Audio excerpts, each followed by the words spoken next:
ಒಂದ್ ಸ್ವಲ್ಪ ದುಡ್ಡು ಇಸ್ಕೊಂಡ್ ಬಿಟ್ಬಿಡೋದ್ ತಾನೆ, ಅವ್ನ್ ಮನೆ ಕಟ್ಕೊಂಡಿದ್ದಾನಂತೆ. ಏನ್ ಅರ್ಕೇಶ್ವರ ಅವ್ರೆ, ಆಗೋದೆಲ್ಲ ಆಯ್ತು, ಎಲ್ಲ ಅಕ್ವೈರ್ ಆಗೋಗಿದೆ. ಅವ್ನ್ ಮನೆ ಕಟ್ಕೊಂಡಿದ್ದಾನೆ, ಇವತ್ತಿಂದೇನಿಲ್ಲ, 20-25 ವರ್ಷದಿಂದ ಇದಾನಪ್ಪ. ಏನೋ ಒಂಚೂರು ಇಸ್ಕೊಂಡು ಆಯ್ತಪ್ಪ ಹೋಗು ನೀನಿರೋ ಚೆನ್ನಾಗಿರು ಅಂತಂದ್ರೆ, ಹಳೇದೆಲ್ಲ ಕೆಟ್ಟರಕ್ತೆ ಎಲ್ಲ ಮುಗಿದೋಗಿ ಒಟ್ಟಿಗೆ ಎಲ್ಲ ಹಬ್ಬಗೆ ಚೆನ್ನಾಗಿರ್ಬೋದು, ಎಲ್ಲ ಮುಗಿದೋಗಿದೆ. ಇರೋದು ಇದೊಂದು ಪ್ರಾಪರ್ಟಿ. ಈಗ ನಾವು ಯಾವ್ದೋ ಹಳೆ ಕಾಲದ ಮನೆ ಕಟ್ಕೊಂಡಿದ್ದಾರೆ, ಅವಾಗ ಇದ್ದಿದ್ದಕ್ಕೋಸ್ಕರ ಬಿಡಿಯದವ್ರಿಗೆ ಏನೋ, ಅದಕ್ಕೆ 4 ಸತಿ ಕೇಳಿದೆ, ಅವ್ರಿಂದ ಉತ್ತರ ಇಲ್ಲ. ಮ್ಯಾನೇಜ್ ಮಾಡಿದ್ದಾರೆ ಬಿಡಿಯದು. ಹೆಂಗ್ ಬಿಡ್ತಾರೆ ಇವ್ರೆ? ಏನಾರು ಒಂದ್ ಬೇಕಲ್ಲ, some order must be there. You see, you know very well, if you were to be the defendant, will you agree for that ಬಿಡ್ತಾರೆ ಅಂತ? No, it's fact. ಅವ್ರ ಏನಾರು ಇತ್ತಂತಂದ್ರೆ ಅದನ್ನ ಬಿಟ್ಟಿದೀವಿ ಅಂತ ಒಂದು ಆರ್ಡರ್ ಆಗ್ಬೇಕು. ಅವ್ನ ಇನ್ಸ್ಪೆಕ್ಷನ್ಗೆ ಬರ್ತಾನೆ, ಕಟ್ಟಿರೋ ಮನೆಗಳನ್ನೆಲ್ಲಾನು ಹೊಡಿಬೇಡಿ ಅಂತ ಹೇಳಿದ್ರು ಆಗಿನ ಸ್ಕೀಮ್ ನೊಳಗಡೆಗೆ ಅಂತ, ಅದಕ್ಕೆ ಬಿಟ್ಟಿದೀವಿ. ಅದರಂತೆ ಇಲ್ಲಿ ಇರ್ತಕ್ಕಂಥದ್ದು ನೋಟಿಫೈ ಮಾಡಿದ್ರು ಕೂಡ ಇದಿಷ್ಟನ್ ಬಿಟ್ಟು ಅದನ್ನ ಕಾಂಪೆನ್ಸೇಷನ್ ಕೊಡ್ಲಾರ್ದಂಗೆ ಈ ಮನೆ ಒಂದನ್ನು ಉಳಿಸಿದೀವಿ ಅಂತ ಬರಿಬೇಕಲ್ಲ, ಬರ್ದಿಲ್ವಲ್ಲ. No such order is there. ಮತ್ತೆ ಅಂದ್ಮೇಲೆ ಅದು ಮ್ಯಾನೇಜೇ.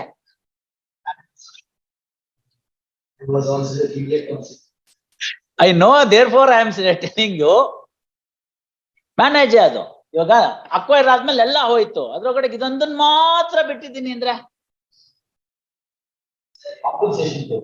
ಅದಕ್ಕೊಂದು ಆರ್ಡರ್ ಆಗ್ಬೇಕು. ಇವ್ರದ್ದು ಏನ್ ಇದು ಬರೋಂಥದ್ದಲ್ಲ. ಇದಿಷ್ಟು ಭಾಗ ಮನೆ ಇದೆ, ಕರುಣೆಯಿಂದಲೋ ಮತ್ತೊಂದಿಂದಲೋ ಮಗದೊಂದಿಂದಲೋ ಏನೋ ಒಂದು ಅವ್ರ ಅರ್ಜಿ ತಗೊಂಡು ನಾವು ಇದನ್ನ ಬಿಟ್ಟಿದೀವಿ, ಅದಕ್ಕೆ ಕಾಂಪೆನ್ಸೇಷನ್ ಕೊಟ್ಟಿಲ್ಲ ಅಂತ ಹೇಳಿದ್ರೆ ಅದನ್ನ ನಿಮ್ಗೆ ರೆಕಾರ್ಡ್ ಆಗುತ್ತೆ. ಎಲ್ಲೋ ಹೋದ್ರೆ ಏನಿಲ್ಲ, ಹಾಗೆಲ್ಲ ಹಿಂದೆ ಎಲ್ಲ ಬಿಟ್ಟಿರೋದಕ್ಕೆ ರೆಕಾರ್ಡ್ ಇದೆ, ಎಂಡಾರ್ಸ್ಮೆಂಟ್ ಇದೆ, ಕೊನೆ ಪಕ್ಷ ಏನಿಲ್ಲದೆ ಅದಿಲ್ವಲ್ಲ ಇದ್ರಲ್ಲಿ. You know it very well. ಅದನ್ನ ಬಂದಾಗ್ಲೇನೆ ಡೌಟ್ ಮಾಡ್ತೀವಿ ನಾವು ಎಂಡಾರ್ಸ್ಮೆಂಟ್ ನ.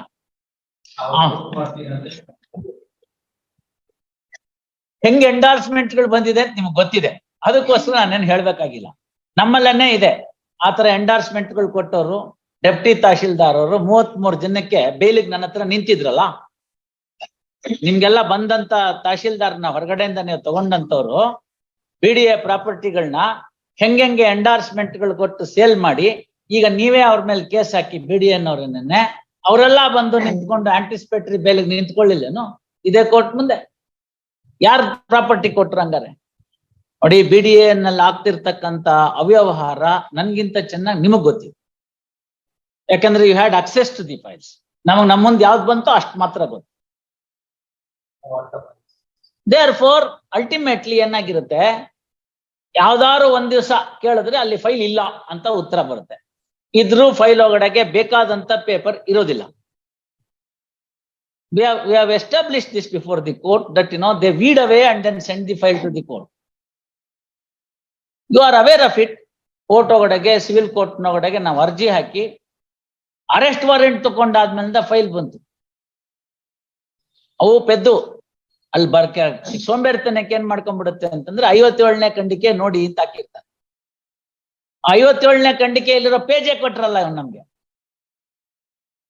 ಸೊ ಎಲ್ಲೋಯ್ತಾ ಫೈಲು, ಎಲ್ಲೋಯ್ತಾ ಪೇಪರು? CH ನಂಜಪ್ಪನವರು ಅರೆಸ್ಟ್ ವಾರೆಂಟ್ ಇಶ್ಯೂ ಮಾಡಿದ್ರು. 3 ಗಂಟೆಗೆ ಫೈಲ್ ಬಂತು. ತೊಳೆದೋಗಿರೋದು, ಸುಟ್ಟೋಗಿರೋದು, ಇಲ್ದೇ ಇರೋ ಪೇಪರ್ಸ್ ಎಲ್ಲ ಸೇರಾಗಿ ಪೂರ್ತಿ ಫೈಲ್ ಬಂತು. Matter came up here and to the Supreme court.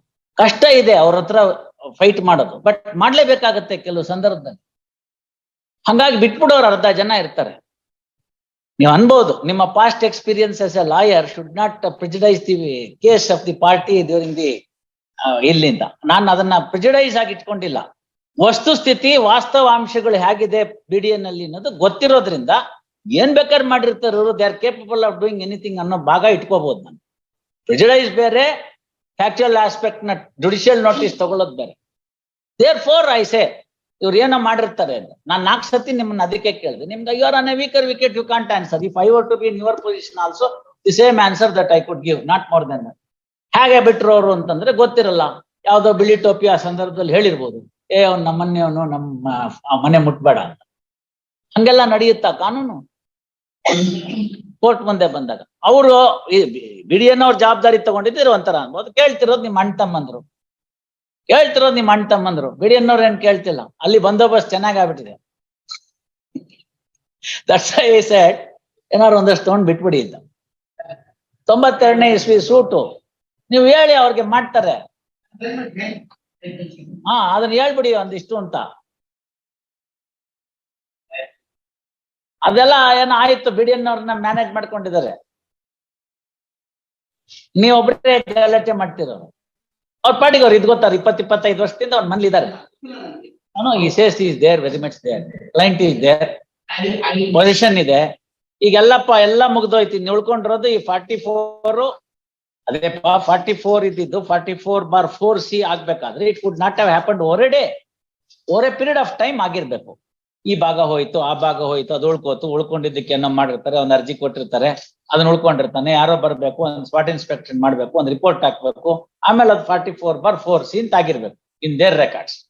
And is paying the taxes. Now it has come under the one fine day BBMP notification, it came under the BBMP. So ultimately ಅದೇನ್ taxes charges ಕೊಟ್ಟು ಮುಗಿಸ್ಕೊಂಡ್ಬಿಟ್ಟು. ಅಲ್ಲ, ವಾಸ್ತವ ಒಂದ್ ಮನೆ ಇದೆ, ಅದು ಹೆಂಗಾಗಿದೆ ಅನ್ನೋದು ನೀವು ವಾಸ್ತವ ನಿಮ್ಗೇನ್ ನೋಡಕ್ ಆಗಲ್ಲ, ಇದಕ್ಕಿಂತ ಇನ್ನೇನ್ ಹೇಳಕ್ ಆಗಲ್ಲ. ಆಲ್ ರೈಟ್, ನಾನ್ ಹೇಳದ್ನಾ ನೀವಾಗೆ ಹೊರಿಸ್ಕೊಂಡ್ರೆ ಆರೋಪನ. ಎಸ್, ನೋಡಿ ಬಿಡಿ, ಅವ್ರ ಮನೇಲಿ ಇದ್ದಾರೆ ಅಂದ್ರೆ ಮನೆ ಮುರಿಯುವಂತದ್ದೇನ್ ಬೇಡ. ಆಫ್ಟರ್ ಆಲ್ ನಿಮ್ ನೆಂಟ್ರು ನಿಮ್ ದಾಯಾದಿಗಳು ಇದ್ಕೊಂಡು ಹೋಗ್ತಾರ ಮನ್ಲಿ, ಇದ್ಕೊಂಡು ಹೋಗ್ತಾರೆ. Bad blood will come to an end. S,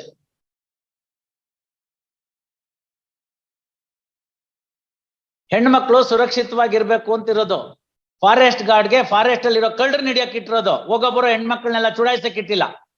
ಆತ್ಮಾವಲೋಕನ ಮಾಡ್ಕೋಬೇಕು. ನಮ್ಮ ಮನೆ ಹೆಣ್ಮಕ್ಳು ಸುರಕ್ಷಿತವಾಗಿದ್ದಾರಾ, ಹೋದವ್ರು ಕರೆಕ್ಟ್ ಆಗಿ ವಾಪಸ್ ಬರ್ತಾರಾ, ಸಮಾಜದಲ್ಲಿ ಅವ್ರಿಗೆ ಚೆನ್ನಾಗಿರಕ್ಕೆ ಅವಕಾಶ ಇದೆಯಾ ಅನ್ನೋದೆಲ್ಲ ಯೋಚನೆ ಮಾಡ್ಬೇಕು. ನಮ್ಗೆ ಗೊತ್ತಾಗ್ಬಿಡುತ್ತೆ ಏನ್ ನಡೀತಿರುತ್ತಲ್ಲಿ. ಅವನು ಹೋಗ್ತಾ ಇದ್ದಾನೆ, ಮ್ಯಾನೇಜ್ ಮಾಡ್ತಾ ಇದ್ದಾನೆ ಪೊಲೀಸ್ನವ್ರನ್ನ, ಐವೋನ ಅವ್ನು ಹಿಡಿತಿಲ್ಲ ಅಷ್ಟೇ. I was lost his job, suspension ಆಗಿ ಏನ್ ಮಾಡಕ್ ಬರುತ್ತವಾಗ. ತಾವು ನೋಡಿದಿರ section 33 of the POCSO Act. ಈ ಸಮಾಜದಲ್ಲಿ ಹೆಣ್ಮಕ್ಳು ಸುರಕ್ಷಿತವಾಗಿರ್ಬೇಕು ಅಂದ್ರೆ ಬೇಕಾದಂತ ಎಲ್ಲಾ ಕಾನೂನುಗಳನ್ನ ಮಾಡಿದೀವಿ. ಮತ್ ನಿಮ್ಗೆ ಹೆಂಗ್ ಸಿಕ್ತು?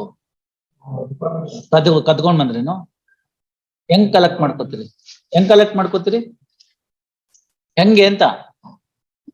ಹೆಂಗೆ ಅಂತ ಪೊಲೀಸ್ ಸ್ಟೇಷನ್ಗೆ ಹೋಗಿ ಯಾರು ಬೇಕಾದ್ರೆ ಏನ್ ಬೇಕಾದ್ರೆ document ತಂದ್ಬಿಡ್ಬೋದಾ? You want to write that also here, or you don't want to press this ground? Tell me. If you say that you have collected, I will ask this range forest officer to be an accused.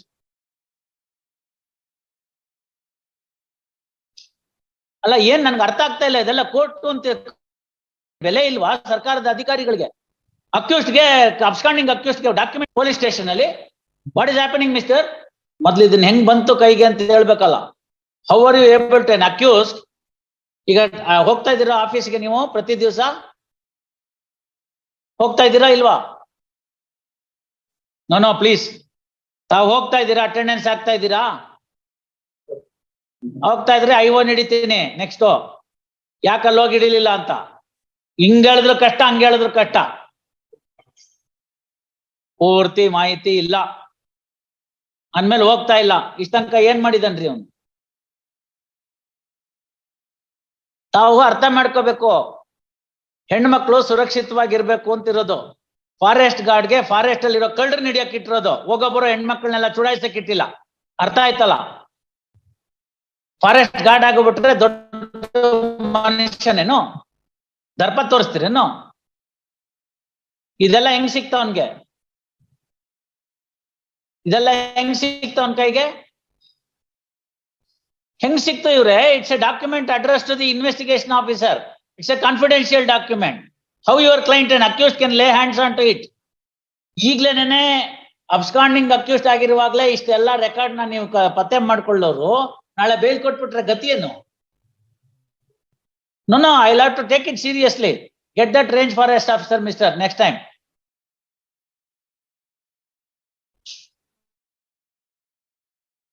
ವಕೀಲ್ರೆ, ತಾವು ಅರ್ಥ ಮಾಡ್ಕೋಬೇಕು. ಸಾಕ್ಷಿನ ಎದುರಿಸ್ತಾರೆ, ಬೆದರಿಸ್ತಾರೆ ಅಂತ ಅವ್ರ objection ಹಾಕಿರ್ತಾರೆ. ಅಯ್ಯೋ ಬಿಡ್ರಿ, ಅದೇ ಮಾಮೂಲು ಅಬ್ಜೆಕ್ಷನ್ ಹಾಕ್ತಿವಿ ಅಂತ. ಇಲ್ಲಿ ಪ್ರೂಫೇ ಸಿಕ್ಬಿಟ್ಟಿದೆ. You are proving his objections. ಇನ್ನು ಅಬ್ಸ್ಕಾಂಡಿಂಗ್ ಇರುವಾಗ್ಲೇ ಇಷ್ಟೆಲ್ಲ ನೀವು ಮಾಡೋ ಅಂತವ್ರು ದಿಮ್ರಂಗ ಅಂತ ಊರಲ್ಲಿ ತಿರ್ಕೊಂಡು ಆಫೀಸ್ಗೆ ಹೋಗಿ ಲೆಟರ್ ತರ್ಸ್ಕೊಂಡ್ ಬರ್ತಕ್ಕಂಥವ್ರಿಗೆ ನಾಳೆ ಬೇಲ್ ಕೊಟ್ರೆ ಟ್ರಯಲ್ಗೆ ಹೋಗ್ತೀರಾ ನೀವು? What you want me to do? You want to write all these things or you want to withdraw? If you want, I will write this order. It's a part of the court record. File memo. ಇಂಥವೆಲ್ಲ ಮಾಡ್ತೀರಾ ನೋಡಿ. ನಾವಾಗ ಸಾಹೇಬ್ರು ಕೋಪ, ಸಾಹೇಬ್ರು bale ಕೊಡಲ್ಲ, ಸಾಹೇಬ್ರು ಅದು ಇದು ಅಂತ ಹೇಳ್ತೀವಿ. ಸಾಹೇಬ್ರು ಏನ್ ಮಾಡ್ತಾರೆ ಹಿಂಗ್ ಮಾಡ್ಕೊಂಬಂದ್ರೆ? ನಮ್ಮ ಫೈಲ್ ಬರ್ಕೊಳಮ್ಮ, ಇನ್ನೇನ್ ಮಾಡೋದು? ನಿಮಗ್ ಬೇಜಾರ್ ಮಾಡಬಾರ್ದು ಅಂತ ನಾವು ಸುಮ್ನೆ ಇಟ್ಕೊಂಡಿರ್ಬೇಕು ಅಷ್ಟೇನೆ. ಯಾಕೆ ನೀನ್ 20-30 ವರ್ಷ ನೀವು ಪ್ರಾಕ್ಟೀಸ್ ಮಾಡ್ಬೇಕು ಇಲ್ಲಿ. 5 ವರ್ಷ ಆದ್ಮೇಲೆ ನಾನು ಹೋಗ್ತೀನಿ. ಹಿಂಗೆಲ್ಲ ಯಾಕೆ ಹಾಕ್ಬೇಕ್ರಿ ಇದೆಲ್ಲಾನು? ಅಲಿಬಿ ಅಲ್ವೇನ್ರಿ? What is the value for alibi? ತಾವ್ ಎಷ್ಟು ವರ್ಷ ಆಯ್ತು ಪ್ರಾಕ್ಟೀಸ್ ಮಾಡಿ? 10-12 ವರ್ಷ ಆಯ್ತಾ? ಆಗಿದೆ ಅಲ್ವಾ? ಅಲಿಬಿಗೆ ಏನು ಬೆಲೆ? Alibi is a weak piece of evidence, and if somebody takes up the responsibility, he has to establish. If you say that I have gone and I am attending the office, we'll ask the IO, ಏನು ಪ್ರಯತ್ನ ಮಾಡಿದ್ವಿ ಅಂತ. ಅವನ್ ಅವಾಗ ಹೇಳ್ತಾನೆ, ಅಂತ ಕಡೆ ಹುಡುಕುದ್ವಿ, ಎಲ್ಲೆಲ್ಲೋ ಹುಡುಕುದ್ವಿ, ಇಂತ ಹೈಕೋರ್ಟ್ ಹೆಡ್ ಕಾನ್ಸ್ಟೇಬಲ್ ನ ಇಂತ ESI ನ ಡೆಪ್ಯೂಟ್ ಮಾಡಿದ್ದೆ, ಪಾರ್ಟಿ ನಾಪತ್ತೆ ಅಂತ ಗೊತ್ತಾಯ್ತು, ಅವನ್ ಇಂಥ ಊರಲ್ಲಿ ಇದ್ದಾನೆ ಅಂತ ಗೊತ್ತಾಯ್ತು, ಅಂತ ಊರಿಗೆ ಕಳ್ಸಿದ್ದೆ, ಅಲ್ಲೂ ಇಲ್ಲ, ಹಂಗಾಗಿ ವಿಧಿ ಇಲ್ದಲ್ನೆ ಅಬ್ಸ್ಕಾಂಡಿಂಗ್ ಚಾರ್ಜ್ ಶೀಟ್ ಹಾಕಿದೀನಿ ಅಂತ ಒಂದು ರಿಪೋರ್ಟ್ ತಗೊಂಡು ಬರ್ದಿರ್ತಾನಲ್ಲಿ. ಇವಾಗ ನಿಮ್ಮ ಬೆಲೆ ಏನಾಯ್ತು ಅವಾಗ? ಅದಕ್ಕೆ ಡಾಕ್ಯುಮೆಂಟ್ಗೆ ಬೇಕಾಗಿಲ್ಲ, ಬೇಕಾವಕ್ಕಿಲ್ರೆ ನೋಡಿ. FIR ತಗೊಳ್ಳೋದ್ರಿಂದ ಹಿಡಿದು ಜಜ್ಮೆಂಟ್ ಕೊಟ್ಟು ಶಿಕ್ಷೆ ಕೊಡೋ ತನಕ ಸಂಪೂರ್ಣ ಎಲ್ಲ ಹಂತದಲ್ಲಿ ನಡೆಸ್ ಬಂದಿರೋಂತ ನಮ್ಗೆ ಗೊತ್ತಾಗ್ಬಿಡುತ್ತೆ ಏನ್ ನಡೀತಿರುತ್ತಲ್ಲಿ. ಅವನು ಹೋಗ್ತಾ ಇದ್ದಾನೆ, ಮ್ಯಾನೇಜ್ ಮಾಡ್ತಾ ಇದ್ದಾನೆ ಪೊಲೀಸ್ನವ್ರನ್ನ, IO-ನ ಅವ್ನು ಹಿಡಿತಿಲ್ಲ ಅಷ್ಟೇನೆ. ಫಸ್ಟ್ ಆಫ್ ಆಲ್ ಅದ್ಯಾವ್ದೋ ಬೇಗೂರ್ಗೆ ಹೋದ್ರೆ ಅಲ್ಲಿಂದ 3 ದಿನ ಬಿಟ್ಬಿಟ್ಟು ಇಲ್ಲಿ ಕಳ್ಸಿದ್ದಾರೆ. ಕೆಲ್ಸ ಹೋಗ್ಬಿಡುತ್ತೆ ಒಂದು IO-ದು, ಅರ್ಥ ಆಯ್ತಲ್ಲ? ಕೆಲಸ ಹೋಗ್ಬಿಡುತ್ತೆ ಅಂದೆ. This court has passed an order. IO has lost his job. Suspension ಆಗಿ ಏನ್ ಮಾಡಕ್ ಬರುತ್ತೆ ಅವಾಗ? ತಾವು ನೋಡಿದಿರ section 33 of the POCSO Act, IPC offence ನಲ್ಲಿ 302 ಇದ್ರು ಕೂಡ ನಾವು ಡಿಸ್ಕ್ರಿಷನ್ ಯೂಸ್ ಮಾಡ್ಬೋದು. ಏನೋ ಆಗಿರುತ್ತೆ ನೋಡೋಣಪ್ಪ ಅಂತ. ಇಲ್ಲಿ ಹಂಗಾಗಲ್ಲ. ಯಾಕೆಂದ್ರೆ ಹೆಣ್ಮಕ್ಳು ಸುರಕ್ಷಿತವಾಗಿರ್ಬೇಕು ಅನ್ನೋದು ಉದ್ದೇಶ. ಗಾಂಜಾ ಕೇಸು, ಈ ಪೋಕ್ಸೋ, ಇವೆಲ್ಲ ರಿವರ್ಸ್ ಬರ್ಡನ್, ಗೊತ್ತಾಯ್ತಲ್ಲ? ಅಲ್ಲಿ ಅವನ್ಗೆ ಹಣೆ ಪಟ್ಟಿ ಇರುತ್ತೆ, ಇವನು ಮುಗ್ಧ ಅಂತ. ಯಾರಿಗೆ? IPC ಅಫೆನ್ಸ್ ಅಲ್ಲಿ ಕೊಲೆ ಮಾಡಿದವನ್ಗೆ ಕೊಲೆಗಡುಕ ಅಂತ ಬೋರ್ಡ್ ಇರಲ್ಲ. ಇವನು ಮುಗ್ಧ, ಇವನು ಒಳ್ಳೆಯವನು, ಇವನೇನು ಮಾಡಿಲ್ಲ ಅಂತ ಬೋರ್ಡ್ ಇರುತ್ತೆ. ಇವ್ರು ಪ್ರಾಸಿಕ್ಯೂಷನ್ ಅವ್ರು ಅದನ್ನ ತೆಗಿಬೇಕು, ಈ ಬೋರ್ಡ್ ತೆಗೆದ್ಬಿಟ್ಟು ಇವನು ಕೊಲೆಗಡುಕ ಅಂತ ಎಸ್ಟಾಬ್ಲಿಷ್ ಮಾಡ್ಬೇಕು. ಇದು ಕಾನೂನು ಕೊಟ್ಟಿರ್ತಕ್ಕಂಥ ಅವ್ರಿಗೆ ರೈಟ್. ಯಾರಿಗೆ? ಮರ್ಡರ್ ಅಕ್ಯೂಸ್ಡ್ಗೆ. ಇನ್ ಕಾಂಟ್ರಾಸ್ಟ್ ದಟ್ ಈ ಪೋಕ್ಸೋದಲ್ಲಿರೋರ್ಗೆ, NDPS ಅಲ್ಲಿ ಇದ್ದವ್ರಿಗೆ, ಇನ್ನು ಇತ್ಯಾದಿ ಕೆಲವೆಲ್ಲ ಇದೆ ರಿವರ್ಸ್ ಬರ್ಡನಿಂಗ್ ಅಂತ. ಅಂತ ಪ್ರಕರಣದಲ್ಲಿ ಬರ್ತಕ್ಕಂಥ ಆರೋಪಿಗೆ ಇವನು ಕಳ್ಳ, ಇವನು ರೇಪಿಸ್ಟ್ ಅಂತ ಇರುತ್ತೆ ಏನೋ ಬೋರ್ಡು. ನೀವು ತೆಗಿಬೇಕದ್ನ. ಹೆಂಗ್ ತೆಗಿತೀರಪ್ಪ? ನಾನು ಅದನ್ನ ಅರ್ಥ ಮಾಡ್ಕೊಳ್ಳಕ್ ಪ್ರಯತ್ನ ಮಾಡ್ತಾನೆ ಇದ್ದೀನಿ. ಹೆಂಗ್ ತೆಗಿಯೋದು ಅದನ್ನ? ಹೆಂಗ್ ಪ್ರೂವ್ ಮಾಡೋದು ಕೋರ್ಟ್ ಮುಂದೆ?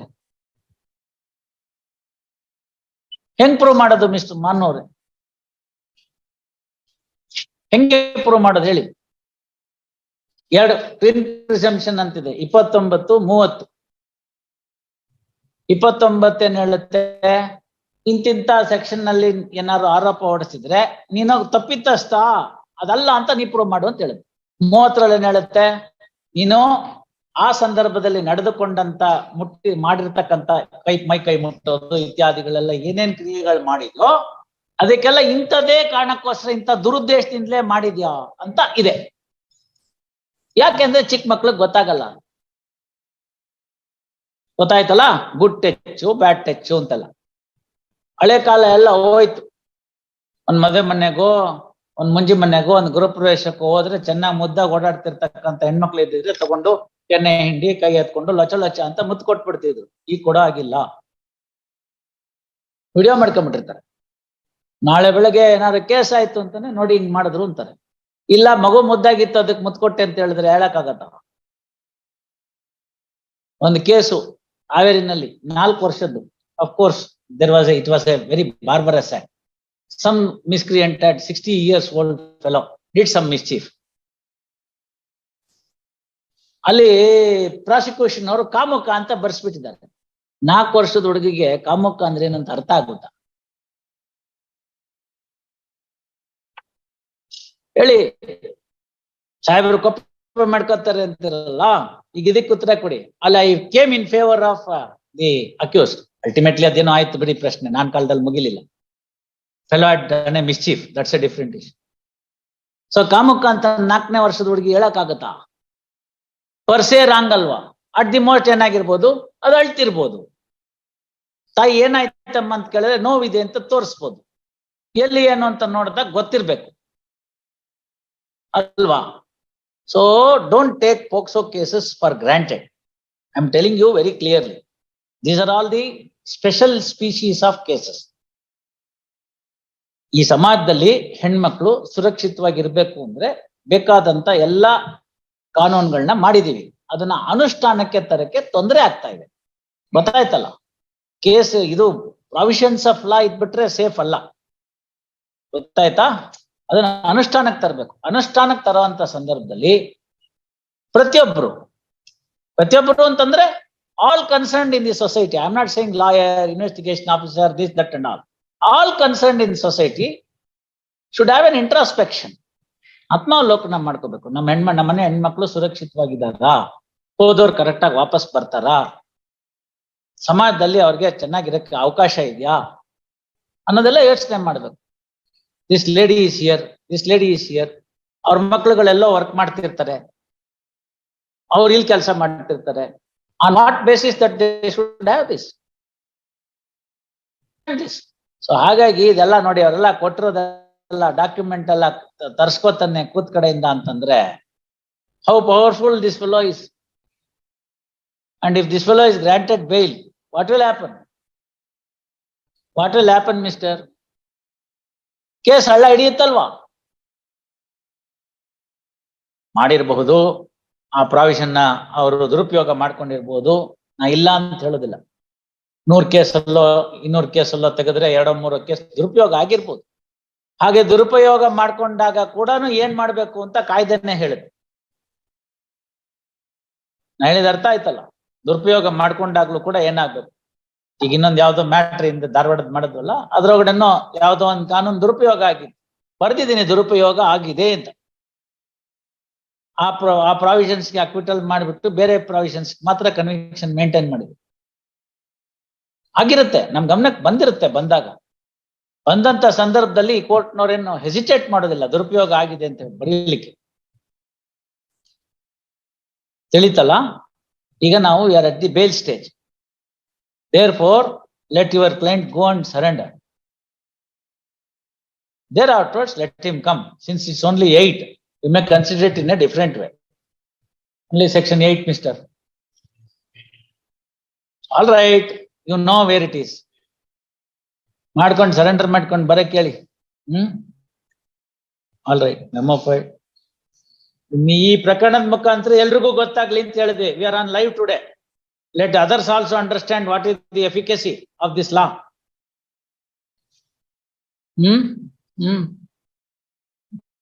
ಮೆಮೊ ಕೊಡ್ತಾರೆ. ಮೆಮೊ ಕೊಡಿಪ. Yes mister Jagadish. ಹೌದು ಇವ್ರೆ, ಎಷ್ಟು ಉದ್ದ ಇದೆ ಈ ಊರು ಗೊತ್ತಿಲ್ಲ. ಇರೋದೇ 4 ಬೀದಿ. 5:15 ಇವ್ರ ಮನೆ ಮುಂದೆ ನಿಂತಿರ್ತಾನೆ, 6:15 ಇನ್ನೊಬ್ಬರ ಮನೆ ಮುಂದೆ ನಿಂತಿರ್ತಾನೆ. ಮಾಡಕ್ ಬೇರೆ ಕೆಲಸ ಇಲ್ಲಲ್ಲ ಊರಲ್ಲೆಲ್ಲ ಗುಂಡಾಡ್ಕೊಂಡು ತಿನ್ನಕ್ಕೆ. ಎಸ್ ಮಿಸ್ಟರ್, ಅವೆಲ್ಲ matter for trial. Next point please. 438 under POCSO. Next point please. What are you trying to argue? Main matter argument ಮಾಡ್ತಿದ್ರಿ, ಕಾಂಟ್ರಡಿಕ್ಷನ್ ಎಲ್ಲ ನೋಡಕ್ಕೆ. Am I to look into all this 161 statement? No. Yes, next point please. Why are you absconding? Go there and surrender. ಅದಕ್ಕೆ ಏನ್ ಮಾಡಕ್ಕಾಗತ್ತೆ? ಕಿಡ್ಸಿದ್ರೆ ಊರವ್ರ ಹೆಣ್ಮಕ್ಳನ್ನೆಲ್ಲ ಗೌರವವಾಗಿ ನೋಡ್ಕೋಬೇಕು. ನಾಳೆ ದಿನ ಇವ್ರ ಮಕ್ಳಿಗೆ ಹಿಂಗಾದ್ರೆ ಏನ್ ಮಾಡಕ್ಕಾಗತ್ತೆ? Yes, ಅದೆಲ್ಲ ಕಿಡ್ಡು ಪಡ್ಡು ಎಲ್ಲ ಹೇಳೋಂಗಿಲ್ಲ. ಮುಂದಿಂದ ಏನಾರು ಇದ್ರೆ ಹೇಳಿ. Even in the trial I don't believe alibi. ನಾವು ಫಾರ್ ದಿ ಬೇಲ್ ಬಂದ್ ಹೇಳ್ತೀವಿ. ಇದೆಲ್ಲ ಹಿಂದಿ ಪಿಕ್ಚರ್ ಮಾತ್ರ ಕರೆಕ್ಟ್. ಇದೆಲ್ಲ ನಮ್ಗೆಲ್ಲ ಆರ್ಗ್ಯುಮೆಂಟ್ಗಲ್ಲ. ಹಿಂದಿ ಪಿಕ್ಚರ್ ಎಲ್ಲ ಹೇಳ್ತಾರಲ್ಲ, ಎಲ್ಲ ಮುಗ್ದೋದ್ಮೇಲೆ ನೆನೆ ರಾತ್ರಿ ಎಲ್ಲ ನನ್ ಜೊತೆನೆ ಇದ್ದ ಅಂತ ಓಡ್ ಬಂದ್ ಹೇಳ್ತಾಳಲ್ಲ ಅವಳು, ಅದನ್ನ ಎವಿಡೆನ್ಸ್ ಅಂದ್ಬಿಟ್ಟು ಕೇಸ್ ವಜಾ ಮಾಡ್ತಾರಲ್ಲ, ಅದು ಪಿಕ್ಚರ್ ಮಾತ್ರ. ನೋ ಸಾರಿ, ಬರ್ಕೊಳ್ಳಿ. Heard. What you want me to do? ಬರ್ಕೊಳ್ಳಿ. Heard. Counsel for petitioner and learned HGP. First, petition under section 438 CRPC with the following prayer. First, brief facts of the case are as under. Based on the complaint lodged by the victim girl, mother of the victim girl, Chamarajanagar Woman PS registered a case against the petitioner and others.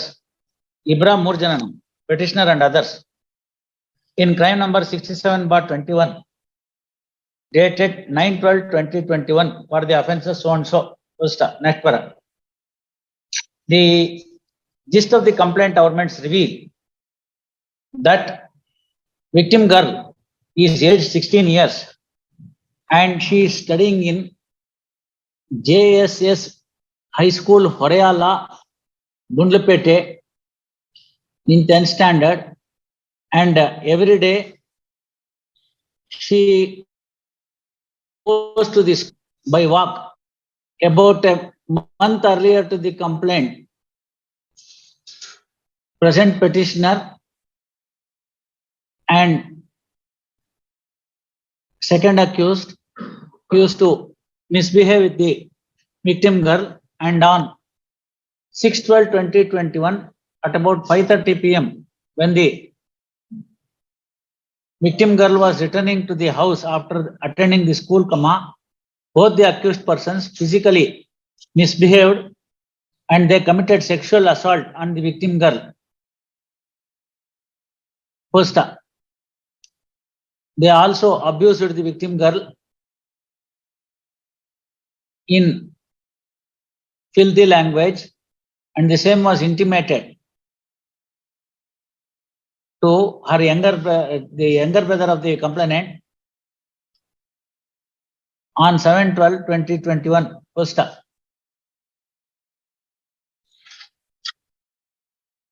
younger brother of the complainant inquired the accused persons, and at that juncture, the accused persons also abused the younger brother of the complainant in filthy language and also gave a life threat. Therefore, they visited, complainant and her younger brother visited Begur police station, and thereafter Begur police have redirected them to Nodi Vella Tappu Yude. What are you doing? Is Dina Agi Supreme Court or Heladman Navalikodo, ಆಮೇಲೆ ನೀವು ಅಲ್ಲೋಗಿ ನೋಡಿ ಅಲ್ಲಿ ಏನ್ ಬರ್ತಾರೆ, ಬೇಗೂರು ಪೊಲೀಸರು ಇಲ್ಲಿಯವರೆಗೂ ಕಾಯಿಸಿ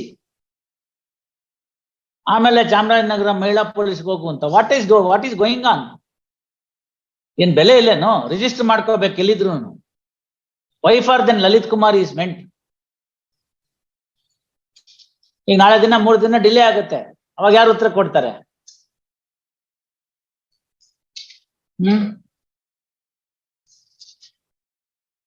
First, thereafter, they visited Woman Police Station, Chamarajanagar, and lodged the complaint. Based on the said complaint, case came to registered as aforesaid. First, police have